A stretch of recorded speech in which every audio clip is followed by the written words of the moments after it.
Students in work immersion are on the brink of an exciting adventure where every day presents a chance to learn, grow, and discover their potential in the professional world. By immersing themselves in real-world settings, they're not just observers but active participants in shaping their future careers. Each challenge they face, every skill they acquire, and every connection they make brings them closer to realizing their dreams. With every step they take during this immersion, they're crafting a brighter future filled with endless possibilities.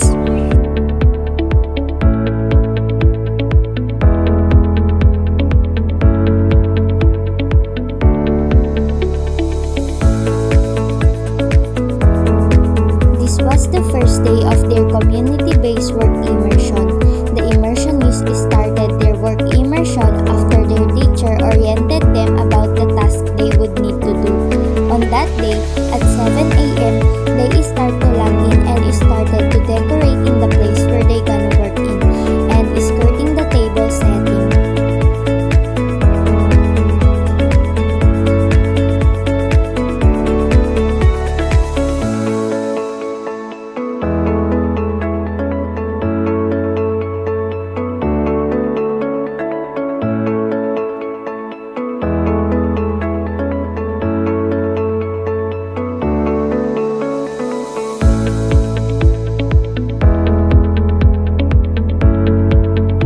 The immersionists decorating the place where they gonna work in and skirting the table setting, they perform the first competency, which is table reservation.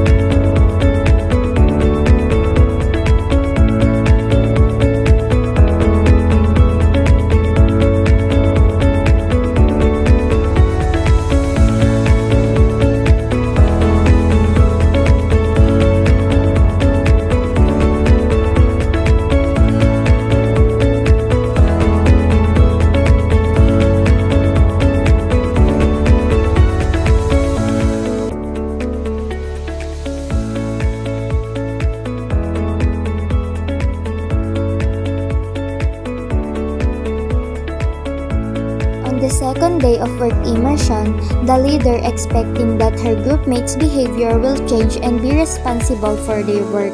In this day, they do cleaning, taking orders, and promote food and beverage products. For them, this is the easiest activity from all the activities in work immersion because they still memorize the script for table setting and getting the order of the guests.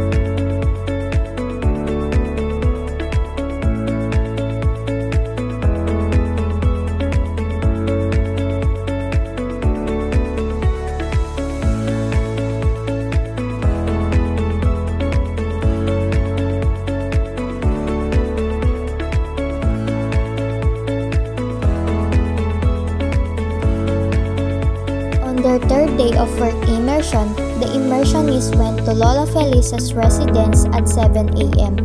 to talk to her about her birthday, and they captured a picture for their documentation. After the immersionists and birthday celebrant talk, the immersionists prepared their materials and they started to decorate Lola Felisa's celebration. The immersionists don't really know what they will gonna decorate because of lack of ideas. But luckily, they finished it beautiful and well arranged because of the teamwork and unity of the immersionists.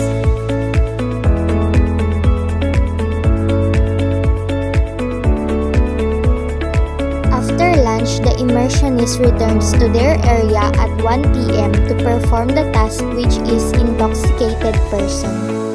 This task is easy, but the immersionists consume more time to finish it since they're laughing at each other because of the script and the guest is drunk and dancing like crazy.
residents to complete the task of welcoming the guests and serving food.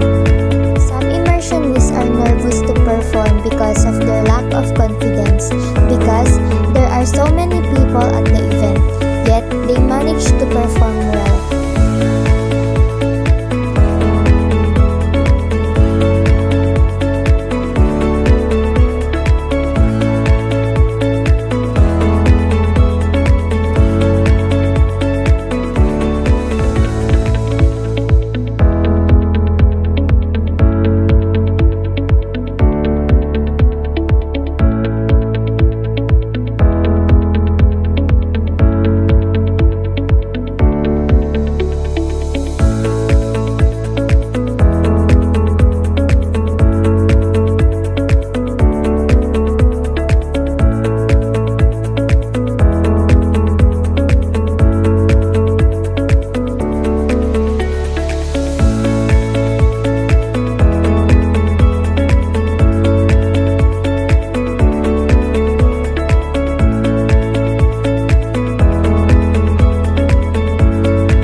The immersionists return to their location at 1 p.m. to complete the work of resolving customer complaints. While performing the task, some immersionists struggled because they were unable to memorize the script for an intoxicated person, which took longer to complete.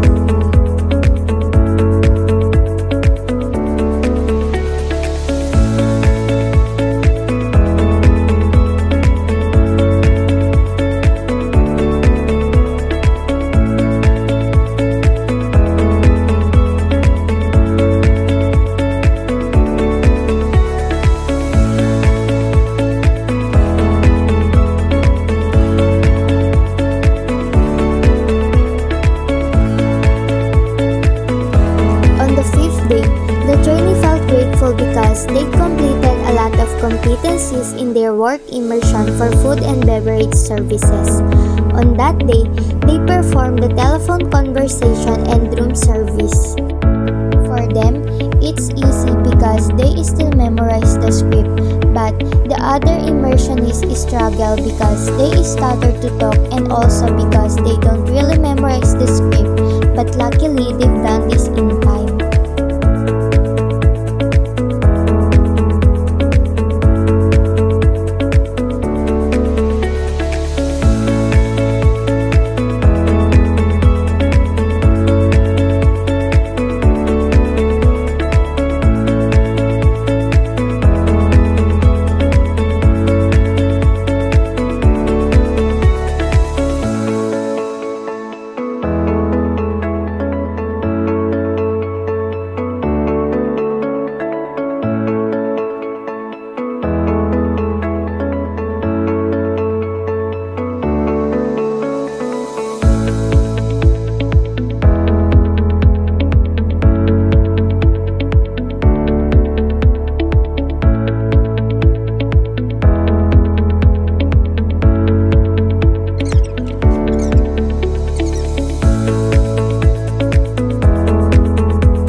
This day, the trainees have no preparation due to a change on their schedule, and the trainees' classmates have stated that the schedule for the OJT is 25, but the trainees are surprised because Mamizelle, the immersion teacher, stated that the trainees would bake after the orientation for their nut.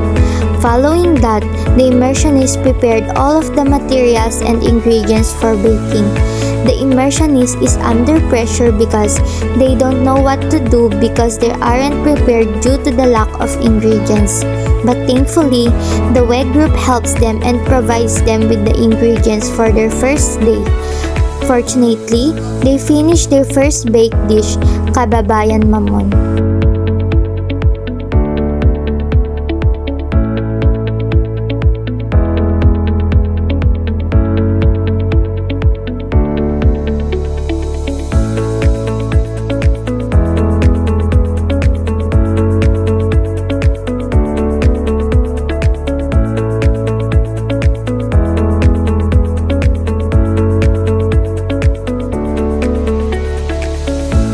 At 1 p.m. on this particular day, the immersionists began baking for their second competency. They got ready by gathering all the supplies and ingredients needed to make chocolate crinkles. On this particular day, the trainees performed exceptionally well, and the chocolate crinkles they made are really tasty.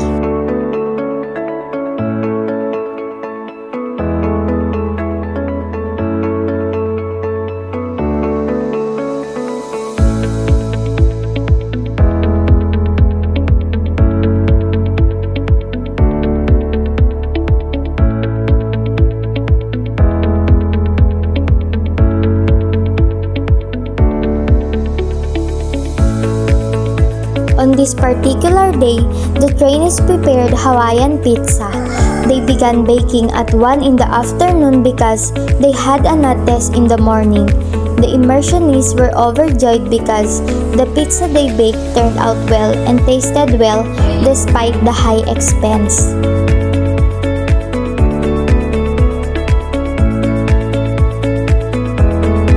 On this specific day, the trainees prepared ube piyaya.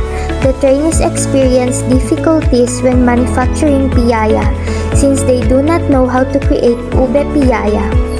The immersionist believes that without failure, you'll never learn. After the piyaya was baked, it turned out horrible, and their immersionist teacher stated that the trainees' bake is not like piyaya, which they didn't want because they intended piyaya to be flat and thin. The immersionist bakes is not flat and resembles a hopya.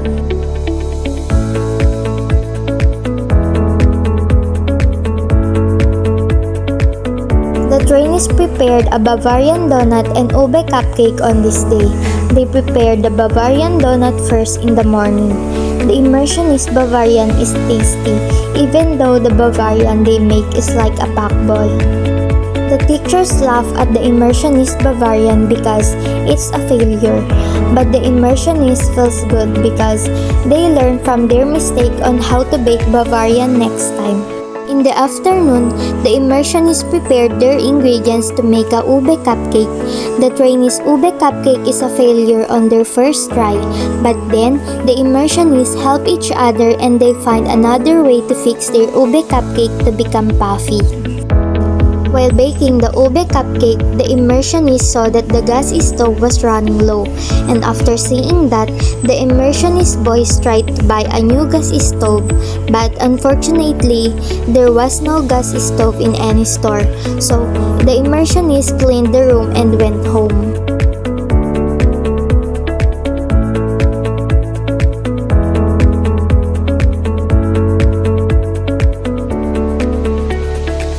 The immersionists assembled the materials for the buko tart and baked the unfinished ube cupcake on this particular day. The immersionists began making the buko tart after finishing the ube cupcakes. The immersionists tried a buko tart after baking it, and because of its creamy flavor, they say it's the best they've ever baked. In the afternoon, the immersionists prepared their ingredients for pan de coco. The immersionist is having trouble finding coconut to use as the pan de coco's filling. But fortunately, there is a store close to the school that sells coconut. The immersionist was certain that the pan de coco was tasty and delicious while it was baking, and we weren't mistaken.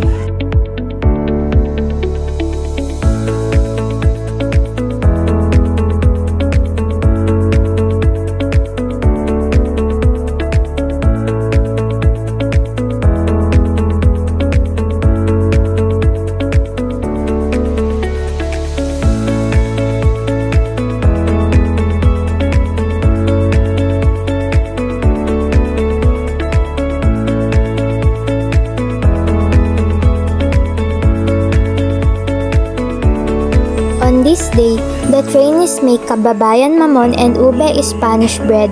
The first thing they made in the morning was kababayan mamon since it was the easiest to bake. After the kababayan mamon had baked, the immersionists began preparing the ingredients for the ube Spanish bread. The immersionists had difficulty kneading the dough when creating the ube Spanish bread due to the food color. After 30 minutes of kneading, the dough is fine and the color is well combined.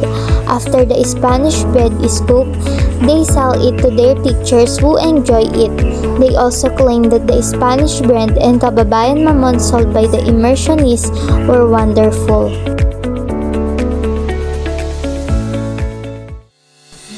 After 2 weeks of training, they realized that job immersion is not only required but also provides an opportunity for them to demonstrate their abilities, knowledge, and skills. Furthermore, the experience they gained during their job immersion allowed them to discover what career path they should pursue in the future. They appreciated their teachers' efforts since they went far and wide to help them with their immersion. The immersionist is glad for the opportunity to participate in the senior high school work immersion, as it was really meaningful and memorable for them.